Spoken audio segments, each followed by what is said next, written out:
નમસ્કાર દર્શક મિત્રો, કમિશનર મહિલા અને બાળ વિકાસની કચેરી ગાંધીનગર તરફથી આપ સૌનું હાર્દિક સ્વાગત કરું છું. દર્શક મિત્રો, આપ સૌ જાણો છો તે પ્રમાણે પોષણ અભિયાન અંતર્ગત જે વિવિધ 21 મોડ્યુલ આવેલા છે એ મોડ્યુલમાંથી દર મહિને આપણે એક મોડ્યુલ શીખીએ છીએ. આપણે અગાઉ અન્નપ્રાશનનું મોડ્યુલ શીખી ગયા છીએ. જે બાળકો 6 માસ પૂર્ણ કરે છે એ લોકોને ઉપરી આહાર શરૂ કરવા માટે અન્નપ્રાશન કેવી રીતે કરવું, કયા ખોરાકથી કરવું, એના વિશે આપણે શીખવાડીએ છીએ. હવે આપણે આજે એક નવા મોડ્યુલને શીખવા જઈ રહ્યા છીએ અને એ નવા મોડ્યુલમાં સમયાંતરે બાળકના ખોરાકમાં, પૂરક આહારમાં સુધારો થાય તેની ખાતરી કેવી રીતે કરવી, તો આ વિષય વિશે આજે આપણે ચર્ચા કરીએ છીએ. ઇન્ક્રીમેન્ટલ લર્નિંગ એપ્રોચનું મોડ્યુલ નંબર 9 છે અને આ મોડ્યુલની આપણે વિગતવાર ચર્ચા કરીશું. સૌથી પહેલું તો કેટલાક પ્રશ્નો છે કે પૂરક આહારની ખાતરી કરવામાં આપણે કેટલા આગળ વધ્યા છીએ. આપણે બાળકો પૂરક આહાર પૂરતો લે છે કે નહીં એની ખાતરી કરીએ છીએ અથવા તો એના તરફ આપણે એ દિશામાં કેટલા આગળ વધ્યા છીએ. સારો પૂરક આહાર મેળવનારા બાળકો કોણ છે તે આપણે જાણીએ છીએ. અપૂરતા પ્રમાણમાં પૂરક આહાર મેળવનારા બાળકો કોણ છે તે આપણે જાણીએ છીએ. શું એવી કોઈ માતા છે કે જેણે આપણા દ્વારા મદદ મળ્યા બાદ પૂરતા પ્રમાણમાં પૂરક આહાર આપવાનું શરૂ કર્યું હોય, તેમનામાં કેવી રીતે પરિવર્તન આવ્યું? આ તમામ જે સવાલ છે એ સવાલ આંગણવાડી કાર્યકરે પોતાને પૂછવા જોઈએ અને એ સવાલોના જવાબ માટેની કાર્યવાહી સૌથી પહેલાં કરવી પડે. શું આપણે બાળકના પૂરક આહારને આંકડાઓમાં રજૂ કરી શકીએ?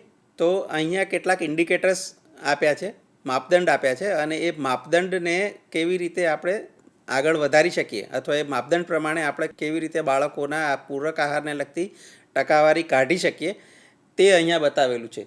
કેટલાક બાળકોને સ્તનપાન કરાવવામાં આવે છે. બાળકો અને કુલ બાળકો 6 માસનું બાળક, 7 માસનું બાળક, 8 માસનું બાળક અને 9 માસનું બાળક. આંગણવાડી કાર્યકરે પોતાના કાર્ય વિસ્તારમાં આવેલા બાળકોમાં કેટલા બાળકોને સ્તનપાન કરાવવામાં આવે છે અને કુલ બાળકોની સંખ્યા કેટલી છે તે મહિનાઓ પ્રમાણે આ કોષ્ટકમાં લખવું જોઈએ. ત્યારબાદ કેટલા બાળકો એવા છે કે જેને ભાત, રોટલી અથવા દૂધ સિવાય નીચેની વસ્તુઓ પણ આપવામાં આવે છે: કઠોળ, પીળા નારંગી અને શાકભાજી, નારંગીવાળા ફળો, શાકભાજી, લીલા પાંદડાવાળા શાકભાજી અને પ્રોટીનથી ભરપૂર ખોરાક. તો આ કેટલા બાળકોને આપવામાં આવે છે અને એમાં પણ મહિના પ્રમાણે 6 માસનું, 7 માસનું, 8 માસનું કે 9 માસનું બાળક હોય તો એવા કેટલા બાળકો છે કે એ ઉંમરના બાળકોને આપવામાં આવે છે અને નીચે કુલ બાળકોની સંખ્યા લખવાની છે. એવી જ રીતે આગળનો એક ઇન્ડિકેટર છે કેટલા બાળકોને ખવડાવતા પહેલાં હાથ ધોવામાં આવે છે. માતા પિતા બાળકને ખવડાવતું હોય તો કેટલા એવા બાળકો છે કે એ બાળકોને ખવડાવતા પહેલાં પોતે હાથ ધોવે છે અને કુલ બાળકોની સંખ્યા નીચે લખવાની છે. કેટલા બાળકો એવા છે કે જેને અલગ વાટકીમાં ખવડાવવામાં આવે છે. આ એટલા માટે પૂછવાનું કે ઘરમાં બાળક હોય ત્યારે માતા પિતા અથવા તો નાના મોટા કોઈ ભાઈ બહેન હોય તો એમની સાથે ઘણી વખત થોડું જમી લે અને બીજા કોઈની સાથે જમવા બેસે ત્યારે એની સાથે જમી લે અને બાળક કેટલું ખાય છે એની આપણને ખબર અથવા માપ રહેતું નથી. એટલે બાળકને એની અલગ જ માપની અથવા સાઇઝની, ચોક્કસ સાઇઝની વાટકીમાં ખવડાવવામાં આવે તો આપણે જાણી શકીએ. એટલા માટે આ પ્રશ્ન ખૂબ અગત્યનો છે. કેટલા બાળકોને પૂરતું ખવડાવવામાં આવે છે એ પણ આપણે પૂછવું જોઈએ. અને આ જે છે બધા ઇન્ડિકેટર અથવા તો માપદંડો એની આપણે ટકાવારી કાઢવાની. ટકાવારી કાઢવા માટે નીચે ઉદાહરણ પણ આપેલું છે કે જો કોઈ એક આંગણવાડીમાં 6 માસના 15 બાળકો હોય અને તેમાંથી 10 બાળકોને ભાત અથવા રોટલી દરરોજ ખવડાવવામાં આવતું હોય તો ટકાવારી કાઢવા માટે 10/15 × 100 ઇઝ ઇક્વલ ટુ 66.7% થાય, 66.7% થાય. તો આવી રીતે તમામ ઇન્ડિકેટર અહીંયા જે આપેલા છે, માપદંડ આપેલા છે, એ તમામ માપદંડોની ટકાવારી આપણે કાઢી શકીએ. બાજુના કોષ્ટકમાં આપેલ માપદંડો વિશે લાભાર્થી બાળકની માતાઓને પૂછીને તેની ટકાવારી કાઢવી અને ટકાવારીના આધારે બાળકો સારી રીતે ખોરાક લે છે કે કેમ તેની ચર્ચા કરવી જોઈએ. એવી કોઈ બાબતો છે કે જે પરિવારો સારી રીતે કરે છે અને સારી રીતે નથી કરતા તે આ ટકાવારીના આધારે આપણે નક્કી કરી શકીએ. પૂરક આહારમાં મદદ પૂરી પાડવા માટે આપણે શું કરવું જોઈએ? તો આવા બાળકોના કેટલા પરિવારોની તમે છેલ્લે મહિને મુલાકાત કરી હતી? કેટલા પરિવારોમાં તમે તેમને પૂછ્યું હતું કે અગાઉના દિવસે તેઓએ શું રસોઈ બનાવી હતી? કેટલા પરિવારોમાં તમે તેમને પૂછ્યું હતું કે અગાઉના દિવસે બાળકને શું ખવડાવ્યું હતું? કેટલા બાળકોને અલગ વાટકીમાં ખવડાવવામાં આવ્યું હતું? કેટલા પરિવારોમાં તમે ઘરે બનાવેલ ખોરાકનો ઉપયોગ કરીને નિદર્શન આપ્યું હતું. આ બધી જ વિગતો પૂછી અને આ ઇન્ડિકેટર મુજબના બાળકો અને કુલ બાળકોની સંખ્યા માસ પ્રમાણે નોંધવાની છે, જેથી આપણને ખબર પડી શકશે કે કેટલા બાળકોનું ખાવાની બાબતમાં શું થઈ રહ્યું છે. બાળકે કેટલો ખોરાક લેવો જોઈએ? આપણે કેવી રીતે નક્કી કરી શકીએ કે બાળક માટે કેટલો ખોરાક પૂરતો છે? શું બાળકની ઉંમર સાથે ખોરાકની માત્રા પણ વધતી જાય છે? જે બાળક ખૂબ જ સક્રિય અને રમતિયાળ હોય તેને કેટલા ખોરાકની જરૂર પડે છે? જે બાળક મોટાભાગનો સમય ઊંઘે છે અથવા નિષ્ક્રિય રહે છે તેને કેટલા ખોરાકની જરૂર પડે છે? તંદુરસ્ત બાળકને કેટલા ખોરાકની જરૂર પડે છે? જે બાળક બીમાર હોય તેને કેટલા ખોરાકની જરૂર પડે છે? આ બધા જ સવાલના જવાબ આપણે આજે મેળવીશું. અહીં ચિત્રમાં જુદા જુદા બાળકો, એક રમતું અને સક્રિય બાળક બનાવ્યું છે, એક બીમાર બાળક બતાવ્યું છે, એક સ્ટન્ટિંગવાળું બાળક બતાવ્યું છે અને એક નબળું બાળક બતાવ્યું છે. બાળક કેટલો ખોરાક લઈ શકે? જો આપણે બાળક ઈચ્છે તેટલો ખોરાક ખવડાવીએ તો અલગ અલગ બાળકો અલગ અલગ માત્રામાં જથ્થામાં ખોરાક લેશે. જો આપણે દરરોજ આવું કરીએ તો જુદા જુદા બાળકો જુદા જુદા દિવસે જુદી જુદી માત્રામાં ખોરાક લેશે અને આવું બનવું એ કુદરતી છે. તમામ બાળકો હંમેશા સમાન માત્રામાં ખોરાક લેતા નથી. મોટા બાળકો નાના બાળકોની સરખામણીમાં વધુ ખોરાક લે છે. માદા બાળકો ખાવાની ના પણ પાડી દે છે, પરંતુ તેઓ જેમ સાજા થવા લાગે તેમ તેની ભૂખ પરત ફરે છે અને તેઓ અગાઉ કરતાં પણ વધુ ખોરાક લઈ શકે છે. નિષ્ણાતો દ્વારા કરવામાં આવેલા પ્રયોગો આપણને જણાવે છે કે જે બાળક માતાના દૂધ ઉપર હોય તેને ખોરાક આપવામાં આવે તો તે બાળક તેની વયને અનુરૂપ સરેરાશ નીચે દર્શાવેલ માત્રામાં અથવા તો જથ્થામાં ખોરાક લેશે. આપણે 6 માસે બાળકને ઉપરી આહાર શરૂ કરીએ છીએ, 6 માસ પૂરા થઈ જાય એટલે. તો 7 માસથી 9 માસ સુધીનું જો બાળક હોય તો 24 કલાકમાં ઓછામાં ઓછું 200 ગ્રામ અથવા 2 સ્ટાન્ડર્ડ સાઇઝની વાટકી જેટલો ખોરાક આ બાળકે લેવો જોઈએ અથવા તો લેશે. 9 માસથી ઉપરનું અને 12 માસ સુધીનું બાળક હોય તો 24 કલાકમાં લગભગ 300 ગ્રામ અથવા તો 3 સ્ટાન્ડર્ડ વાટકી જેટલો ખોરાક લેશે. 13 માસથી 18 માસ સુધીનું બાળક હોય તો 24 કલાકમાં 500 ગ્રામ અને તેનાથી ઉપરનું બાળક હોય તો 500 ગ્રામ અથવા તો તે કરતાં વધારે પણ ખોરાક લઈ શકે છે અથવા તો લેવો જોઈએ.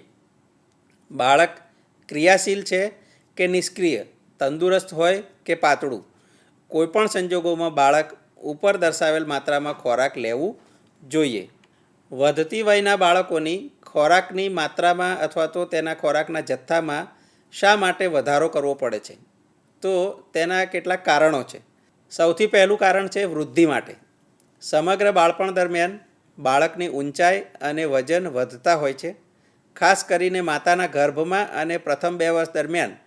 તેનો અર્થ એ થાય કે હાડકાની લંબાઈ વધે છે, સ્નાયુઓનો વિકાસ થાય છે અને તમામ આંતરિક અવયવો મોટા બને છે.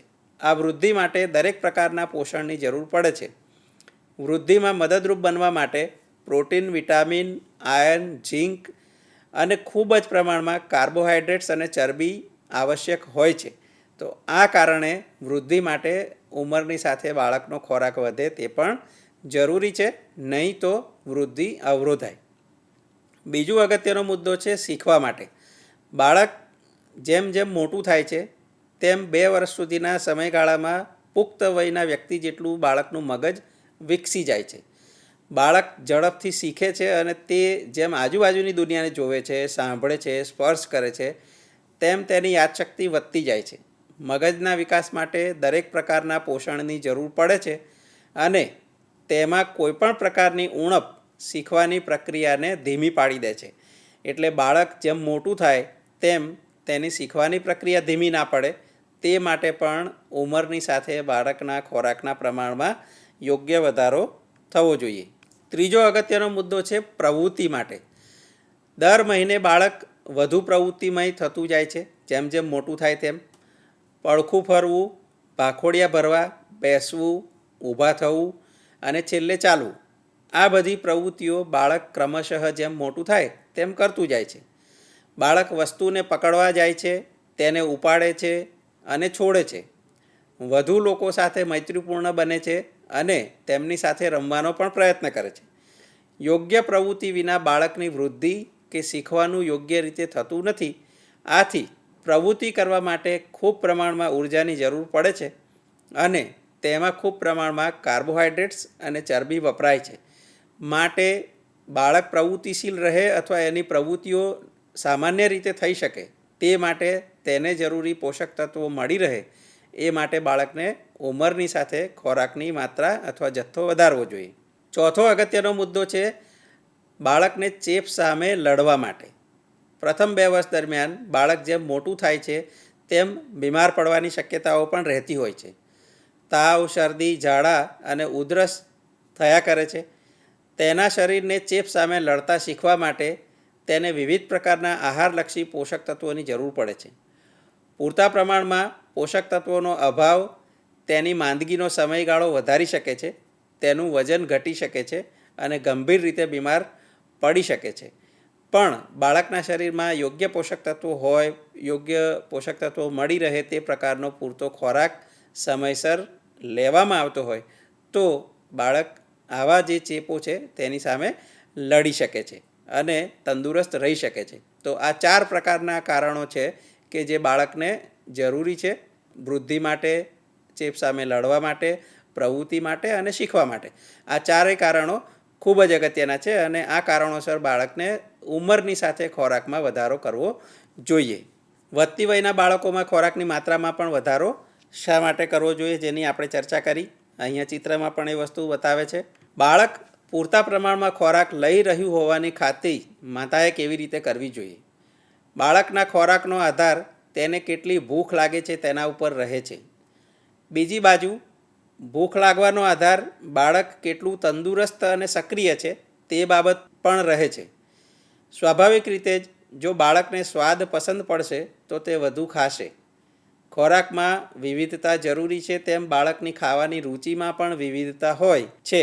બાળક પોતાનો ખોરાક લે તેની ખાતરી કરવા માટે પરિવારે નીચે મુજબના કેટલાક નિયમો અથવા મુદ્દાઓ છે તેને અનુસરવા જોઈએ.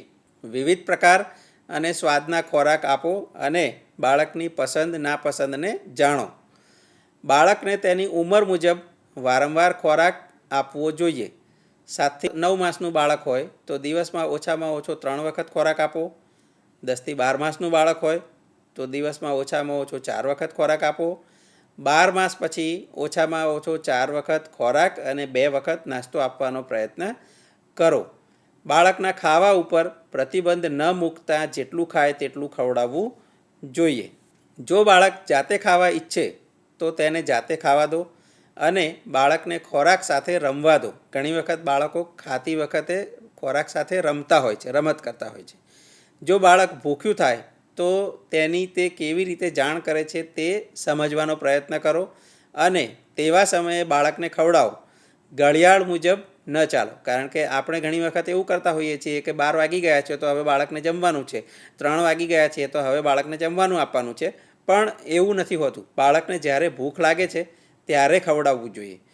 બાળકને ખાવા માટે દબાણ કરવો નહીં. આવું થોડા દિવસ કામ કરી પણ જાય પણ વહેલા કે મોડા બાળક ના પાડતા શીખી લે છે. એટલે કોઈ પણ બાળકને ખોરાક આપવા માટે, ખવડાવવા માટે દબાણ કરવું જોઈએ નહીં. જ્યાં સુધી બાળક બીમાર નહીં હોય ત્યાં સુધી તે સારી રીતે ખાશે. જ્યારે બાળકને તે ઈચ્છે તેટલું ખાવાની છૂટ આપવામાં આવે તે બાળક માટે સામાન્ય રીતે પૂરતું હોય છે. બાળક 9-10 માસનું હોય ત્યારે માતા અને બાળક આ નિયમોથી ટેવાઈ જાય તે નિયમો સારી રીતે કામ કરે છે. કારણ કે બાળક મોટું થઈ જાય તો પછી ઘણી વખત એની પસંદ નાપસંદ આહારમાં વૈવિધ્યતા લાવવા ઈચ્છીએ તો તેમાં થોડી મુશ્કેલી આવી શકે છે. મોટા બાળક વધુને વધુ હઠીલા અને રમતિયાળ થઈ જાય છે. તેવા સમયે ખાવાની ટેવ પાડવી મુશ્કેલ બની જાય છે. એટલા માટે બાળક મોટું થાય તે પહેલાં જ માતા અને બાળક ખોરાકની સારી ટેવો વિકસાવે તે ખૂબ જરૂરી છે. બાળકના ખોરાકની માત્રા વધારવા માટે પરિવારને આપણે કેવી રીતે મદદ કરી શકીએ. માતા અને પરિવારજનોને બાળકે આગળના દિવસે શું અને કેટલી માત્રામાં ખોરાક લીધો હતો તે પૂછો અને મૂલ્યાંકન કરો અને સલાહ આપો કે જો બાળકની ઉંમરની સરખામણીમાં બાળક પૂરતી માત્રામાં ખોરાક લે તો પરિવારને વર્તમાન રીત ચાલુ રાખવા પ્રેરિત કરો. જો બાળક અપૂરતા પ્રમાણમાં ખોરાક લેતું હોય તો એ બાબત જાણો. માતા બાળકને કેવી રીતે ખવડાવે છે અને તેણીનો અભિગમ સુધારવા માટે અગાઉ ચર્ચા કરેલ નિયમોનો ઉપયોગ કરો. એ બાબતની પણ આપણે ખાતરી કરવી જોઈએ કે બાળક જેટલી જરૂરિયાત હશે તેટલું ખાશે. જો તેને જેટલું ઈચ્છે તેટલું ખાવાની છૂટ આપવામાં આવે તો.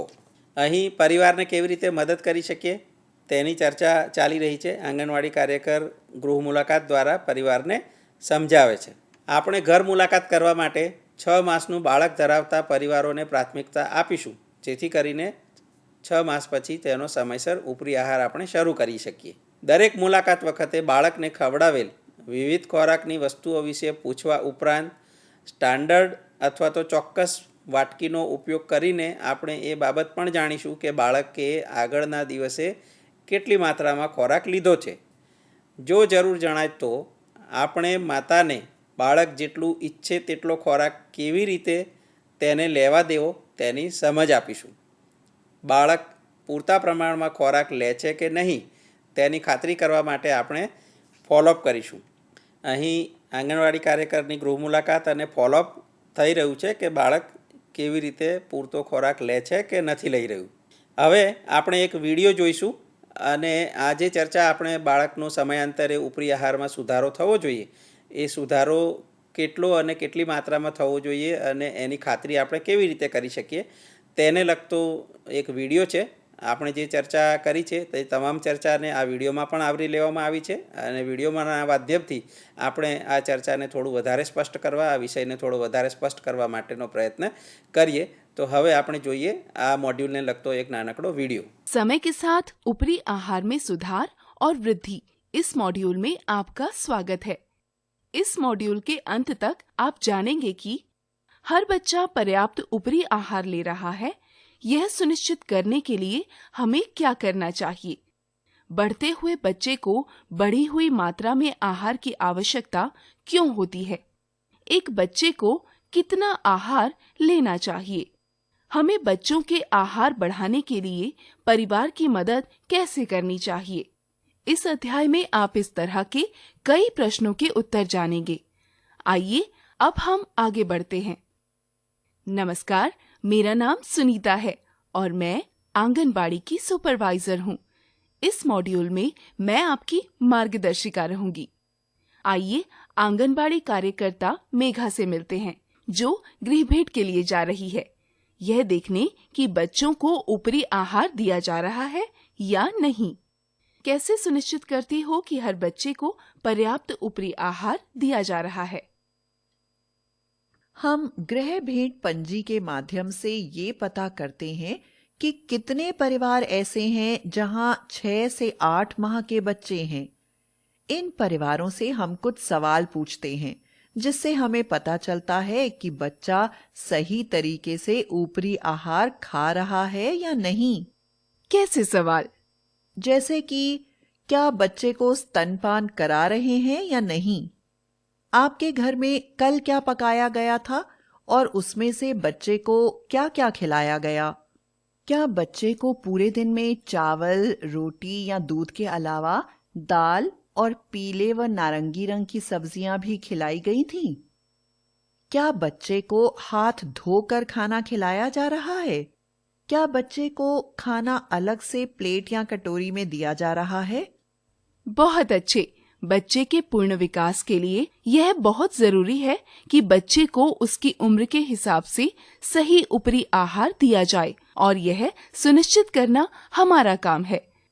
सही मात्रा में ऊपरी आहार सुनिश्चित करने के लिए हमें 6 से 9 महीने वाले बच्चों के परिवारों से गृह भेंट करनी चाहिए और उनको इसके बारे में सही जानकारी देनी चाहिए.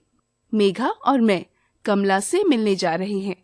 कमला का बच्चा 6 माह का होने जा रहा है. हम यह सुनिश्चित करने के लिए जा रहे हैं कि कमला ने बच्चे को ऊपरी आहार देना शुरू किया है या नहीं. कैसी हो कमला. मैं ठीक हूँ. आप दोनों कैसी है. हम ठीक हैं. बच्चा बड़ा खुश लग रहा है. क्या आपने स्तनपान कराया. हाँ दीदी, और क्या खिलाया बच्चे को? और तो कुछ भी नहीं दिया, क्योंकि ये सिर्फ दूध ही पीता है। नहीं कमला, अब सिर्फ स्तनपान इसके लिए काफी नहीं होगा। आइए सुनीता जी से इसके बारे में जानें। जैसे जैसे बच्चा बड़ा होता है, वह खेलने की, चलने की कोशिश करने लगता है। तब सिर्फ माँ का दूध काफी नहीं पड़ता। अब इसे ऊपरी खुराक जैसे दाल, चावल या खिचड़ी, सब्जी, घी, तेल आदि जो भी घर में उपलब्ध हो, साथ में मिलाकर देना चाहिए। मुझे पता नहीं था दीदी, ऊपरी आहार देने से क्या होता है और यह क्यों जरूरी है। इसके 4 प्रमुख कारण हैं: विकास के लिए, सीखने के लिए, गतिविधि के लिए, संक्रमणों से लड़ने के लिए। आइए इनके बारे में विस्तार से जानें। हमें ऊर्जा की आवश्यकता होती है, बिल्कुल उसी तरह जैसे बस चलाने के लिए ईंधन की जरूरत होती है। भोजन से हमें ऊर्जा मिलती है। खाने से हमें महत्वपूर्ण तत्व जैसे प्रोटीन, विटामिन इत्यादि मिलते हैं, जो मांसपेशियों को बढ़ाते और स्वस्थ रखते हैं। जैसे जैसे बच्चा बड़ा होता है, शरीर का आकार बढ़ता है और शरीर के लिए अधिक आहार की आवश्यकता होती है। सीखने के लिए पहले 2 साल में एक बच्चे के दिमाग का आकार किसी वयस्क जितना हो जाता है। इस उम्र में बच्चा जैसे जैसे देखता, सुनता, छूता है, उसकी याददाश्त बनने लगती है और यह बहुत तेजी से सीखता है। शरीर की तरह ही दिमाग के विकास के लिए भी विभिन्न प्रकार के पोषण की जरूरत होती है। किसी भी तरह की कमी का मतलब है कि सीखने की गति का धीमा होना और दिमाग के समुचित विकास में अवरोध होना। गतिविधि के लिए बढ़ती उम्र के साथ बच्चे की गतिविधियां हर महीने बढ़ती हैं, जैसे कि पलटना, रेंगना, बैठना, खड़ा होना और आखिर में चलना। वह धीरे धीरे ज्यादा से ज्यादा लोगों के साथ घुलने मिलने, खेलने लगता है और चीजों को पकड़ने, उठाने, छोड़ने लगता है। बच्चों में गतिविधि के लिए बहुत सी ऊर्जा की जरूरत पड़ती है, जिसको बनाने के लिए बहुत से कार्बोहाइड्रेट और वसा की आवश्यकता होती है। पहले 2 साल में जैसे जैसे बच्चे बड़े होते हैं, वे खांसी, जुकाम, बुखार, दस्त जैसी बीमारियों से बार बार बीमार पड़ते हैं। बच्चे को इन सभी संक्रमणों से बचाने और लड़ने के लिए खाने में विभिन्न प्रकार के पोषण की जरूरत होती है। पोषण के अभाव में उसका वजन कम हो सकता है और वे गंभीर बीमारी का भी शिकार हो सकते हैं। इन कारणों की वजह से बच्चे को ऊपरी आहार की जरूरत होती है। दोनों रमा और सुशीला के बच्चे एक ही उम्र के हैं। एक तरफ सुशीला का बच्चा सक्रिय है और दूसरी तरफ रमा का बच्चा सुस्त है। सुशीला का बच्चा अच्छी तरह से ऊपरी आहार ले रहा है, पर रमा का बच्चा खाने से इनकार करता है। जैसा कि आपने देखा, दोनों बच्चे एक ही उम्र के हैं, पर दोनों अलग मात्रा में ऊपरी आहार ले रहे हैं। जो बच्चा कम खा रहा है, उसकी माँ परेशान है। चलिए देखते हैं मेघा इनको क्या सलाह देती है। परेशान होने की जरूरत नहीं है। सब बच्चे अलग अलग मात्रा में खाएंगे। कुछ बच्चे ज्यादा खाएंगे और कुछ कम खाएंगे। आप अपने बच्चे को कैसे खिलाती हैं? मैं बस एक बार सुबह या रात को स्तनपान कराती हूँ। उसके बाद मैं उसे दिन भर थोड़ी थोड़ी मात्रा में खिचड़ी, दही, सब्जी, चावल इत्यादि खिलाती रहती हूँ। यही सही तरीका है खिलाने का। आप भी ऐसे ही अपने बच्चे को दिन भर में थोड़ी थोड़ी मात्रा में ऊपरी आहार देती रहें। दीदी, अब से मैं भी यही करूंगी।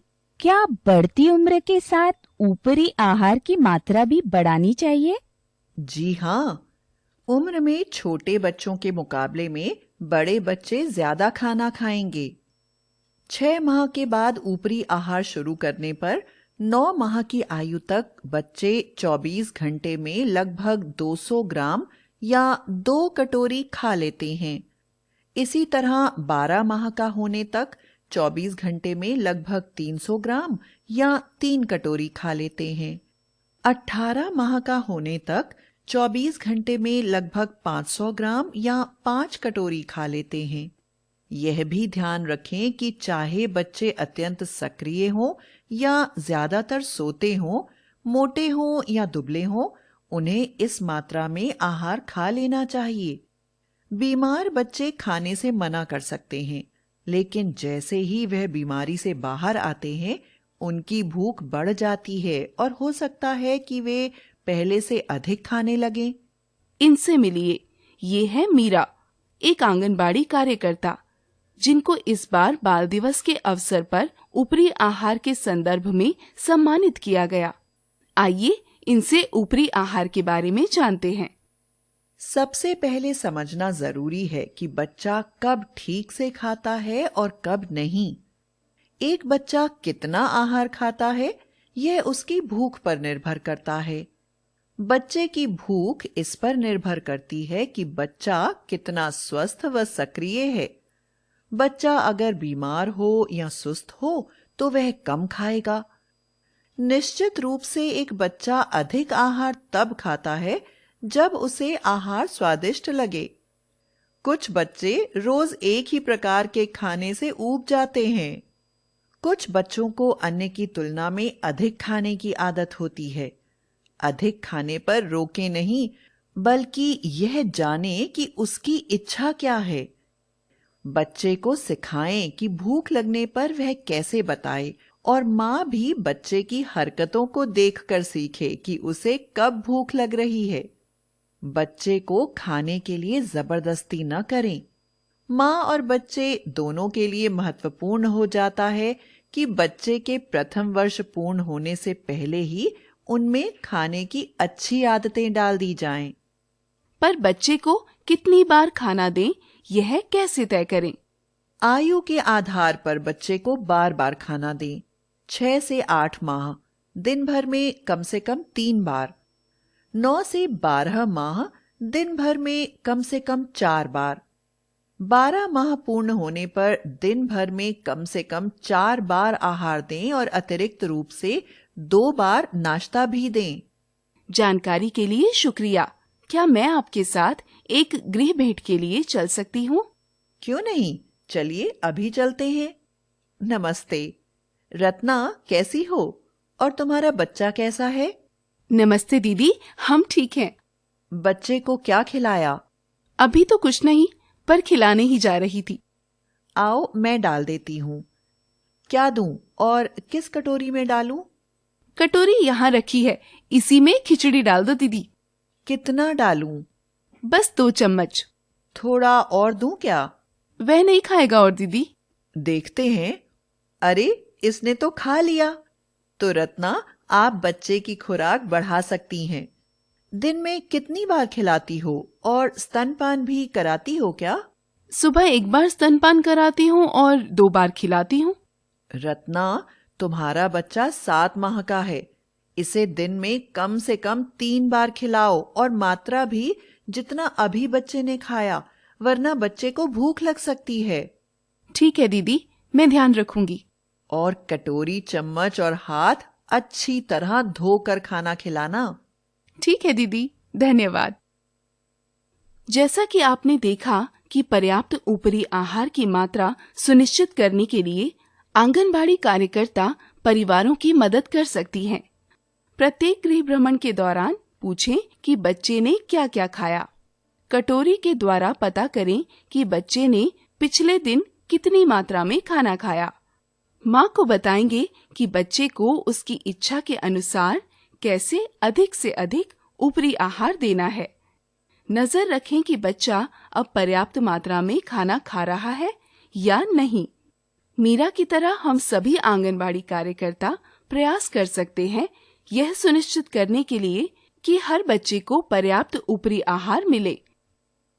इसी के साथ हमारा यह अध्याय समाप्त होता है। एक बार फिर से देखते हैं हमने आज क्या सीखा। हमने आज सीखा कि गृह भेंट पंजी से पता कर सकते हैं कि कितने बच्चों को पर्याप्त ऊपरी आहार मिल रहा है। बच्चे के पूर्ण विकास के लिए ऊपरी आहार देना आवश्यक है। सब बच्चे अलग अलग मात्रा में खाते हैं। स्तनपान करने वाले बच्चे कम मात्रा में ऊपरी आहार लेते हैं। बच्चों को अगर खाना पसंद आए तो वे ज्यादा खाते हैं। बच्चे को सिखाना चाहिए कि भूख लगने पर वह कैसे बताएं। बच्चों को पर्याप्त ऊपरी आहार मिले, यह गृह भेंट के दौरान आंगनबाड़ी कार्यकर्ता सुनिश्चित कर सकती है। धन्यवाद, आप ये मॉड्यूल सफलतापूर्वक पूर्ण कर चुके हैं। अब आप अगला अध्याय आरंभ कर सकते हैं। દર્શક મિત્રો, આપણે બાળકોને સમયસર ઉપરી આહારની શરૂઆત અને ઉપરી આહાર સમયાંતરે વધવો જોઈએ તે વિશે માહિતી મેળવી અને એક સરસ મજાનો વિડીયો પણ જોયો અને આ વિડીયોમાં એનિમેટેડ વિડીયોમાં આપણે ખૂબ સરસ માહિતી જોઈ. બે અલગ અલગ કાળજી રાખવાવાળી માતાઓની પણ એમાં વાત કરવામાં આવી છે અને એ રીતે આપણને સમજાવવામાં આવ્યું છે.